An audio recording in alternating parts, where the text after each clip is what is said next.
रामाशीष के कुर्बानी को व्यर्थ न यूं ही जाने देंगे।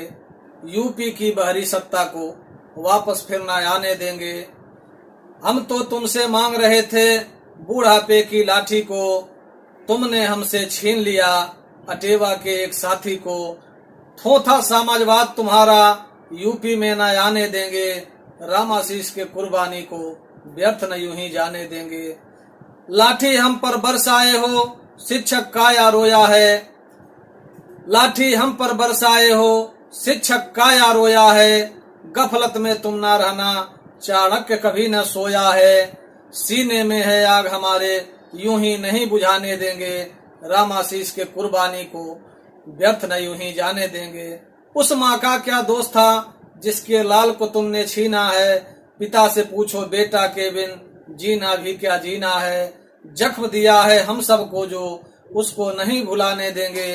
रामाशीष के कुर्बानी को व्यर्थ न यूं ही जाने देंगे।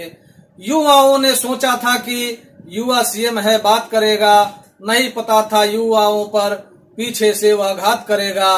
हृदय विहीन ऐसे शासक को फिर ना ताज सजाने देंगे। यूपी की बहरी सत्ता को वापस फिर न आने देंगे। रामाशीष के कुर्बानी को व्यर्थ न यूं ही जाने देंगे। अच्छे दिन का वादा करके मोदी योगी आए हैं। सत्ता के भी गलियारे में ये दोनों ही छाए हैं। योगी जी ने किया था वादा उसको नहीं भुलाने देंगे। रामाशीष के कुर्बानी को व्यर्थ न यूं ही जाने देंगे। साथियों नमस्कार, मैं हूं श्रवण और आप देख रहे हैं यूट्यूब चैनल पेंशन प्रहरी।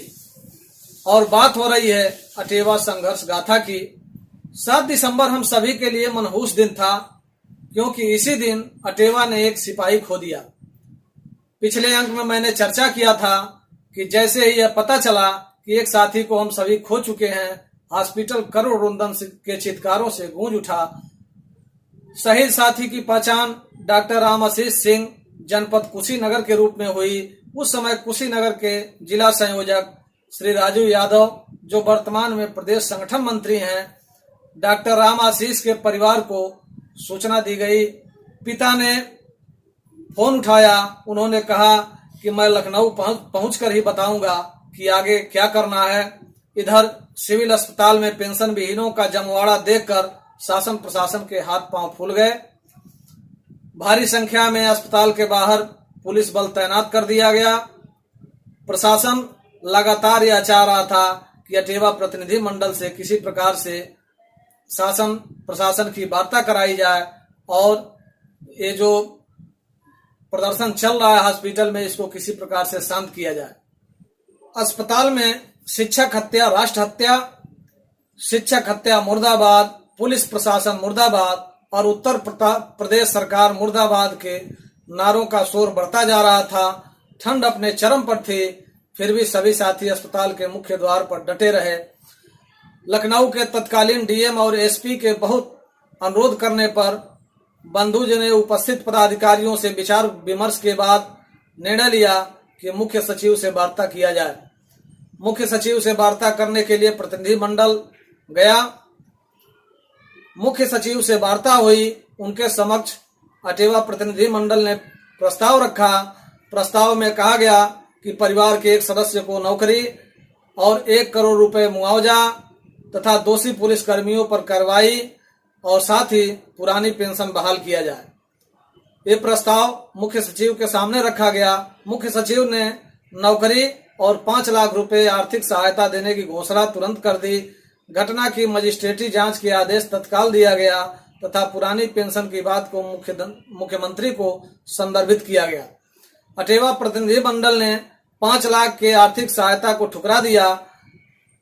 रात में ही डॉक्टर रामाशीष सिंह का पोस्टमार्टम हुआ। रात भर सभी साथी हॉस्पिटल के बाहर डटे रहे।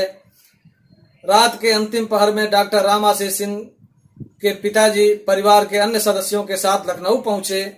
एक पिता जो कि बुढ़ापे का अपने सहारा खो चुका था, आंखों में नीर का सैलाब लिए सारे घटनाक्रम को सुनने के बाद बंधु जी को ढांढस बढ़ाते हुए कहा कि मेरा बेटा जिस पुरानी पेंशन के लिए शहीद हुआ है, उस मिशन को कभी रुकने मत देना। जिस दिन पुरानी पेंशन बहाल हो जाएगी उस दिन मेरे बेटे की आत्मा को शांति मिल जाएगी। श्रद्धेय पिताजी के आदेशों का पालन करते हुए आज भी अटेवा डॉक्टर राम आशीष सिंह के सपनों को पूरा करने के लिए निरंतर प्रयास कर रहा है। यह प्रयास अपनी पेंशन बहाली तक अनवरत जारी रहेगा। लाठीचार्ज की खबर टीवी और पेपर के माध्यम से पूरे देश प्रदेश में आग की तरह फैल गई। प्रदेश के कोने कोने में 8 दिसंबर को शिक्षकों ने जिलाधिकारी कार्यालयों पर धरना देकर न्याय की मांग की। शिक्षक हत्या को राष्ट्र विरोधी बताया। उस दिन प्रदेश भर का कोई भी विद्यालय नहीं खुला। इतना सब कुछ होने के बाद भी हमारे शिक्षक विधायक शहीद शिक्षक को देखने तक नहीं पहुंचे, जबकि सभी विधायक लखनऊ में रहते हैं। लखनऊ में उस दिन उपस्थित भी थे, लेकिन ऐसे इसीलिए मैं कहता हूं कि ऐसे हृदय विहीन और ऐसे विधायकों का, ऐसे प्रतिनिधियों का क्या काम जो हमारे किसी सुख दुख में काम ना आ सके। चारों तरफ से विरोध, धरना प्रदर्शन से भी सत्ता में बैठे घमंडी लोगों को अकल नहीं आई। आर्थिक सहायता की राशि जो 5 लाख थी उसे मुख्यमंत्री अखिलेश यादव ने 10 लाख कर दिया, किंतु पुरानी पेंशन पर निर्णय न लेना उनको बहुत महंगा पड़ा। शिक्षकों की बददुआएं ऐसी लगी कि पूर्ण बहुमत की सरकार को सत्ता से बेदखल होना पड़ा। दोषी पुलिसकर्मियों पर कार्रवाई न करने के बजाय अटेवा के साथियों के ऊपर ही मुकदमा दर्ज कर दिया गया, जो अति निंदनीय है। अटेवा इसकी घोर निंदा करता है। अब बारी थी मुख्य सचिव के आश्वासन को पूरा करने की। बंधु जी व प्रदेश टीम के अथक प्रयास से उत्तर प्रदेश में पहली बार किसी मृतक आश्रित को 2 दिन के अंदर नियुक्ति पत्र मिला। जी हाँ साथियों, 7 दिसंबर को घटना हुई। 9 दिसंबर 2016 को डॉक्टर राम आशीष सिंह की पत्नी रुचिमल को समान पद पर उसी विद्यालय में नियुक्ति पत्र शासन द्वारा दिया गया और 13 दिसंबर को उन्होंने वहां पर कार्यभार भी ग्रहण किया। 24 दिसंबर 2016 को डॉक्टर राम आशीष सिंह के परिवार से मुख्यमंत्री की मुलाकात कराई गई। उस समय मुख्यमंत्री अखिलेश यादव ने राम आशीष सिंह की पत्नी से कहा कि आपको क्या चाहिए। राम आशीष सिंह की पत्नी ने जो कहा उसे सुनकर आपका मस्तक और गर्व से ऊंचा हो जाएगा।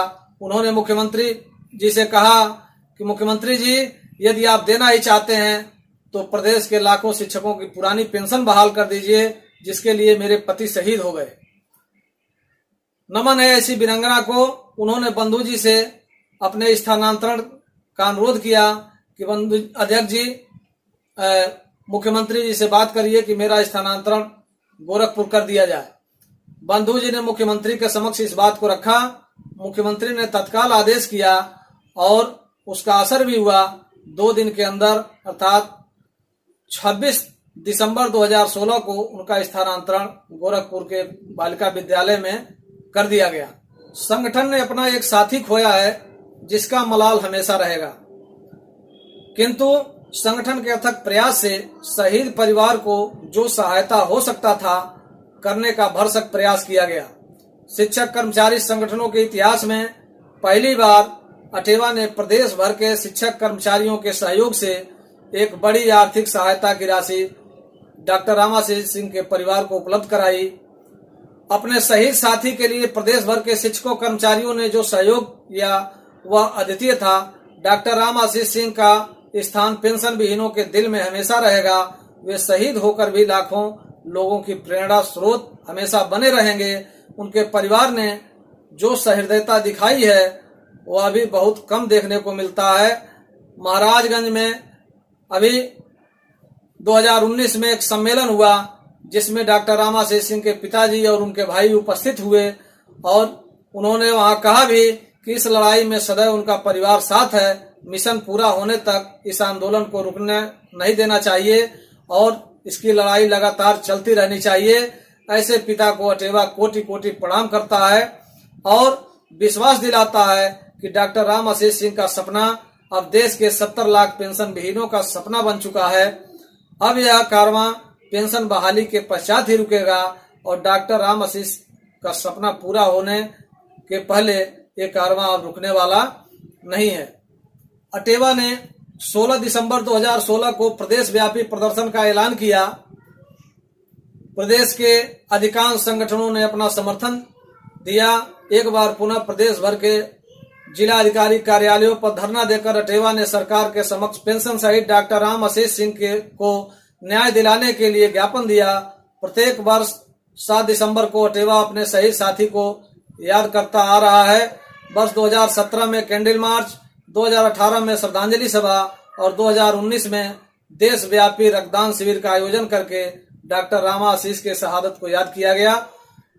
डॉक्टर राम आशीष सिंह के सपने को पूरा करने के लिए हम सभी प्रत्येक दिन 24 घंटे प्रयत्नशील हैं और वह दिन जरूर आएगा जब डॉक्टर राम आशीष सिंह का सपना पूरा होगा, ऐसा मुझे पूर्ण विश्वास है। आज के अंक में इतना ही। अगले रविवार 10 बजे आपसे फिर मिलेंगे एक नए अंक के साथ और संघर्ष की एक नई कहानी के साथ। तब तक के लिए सभी को नमस्कार। जय हिंद, जय अटेवा, जय युवा।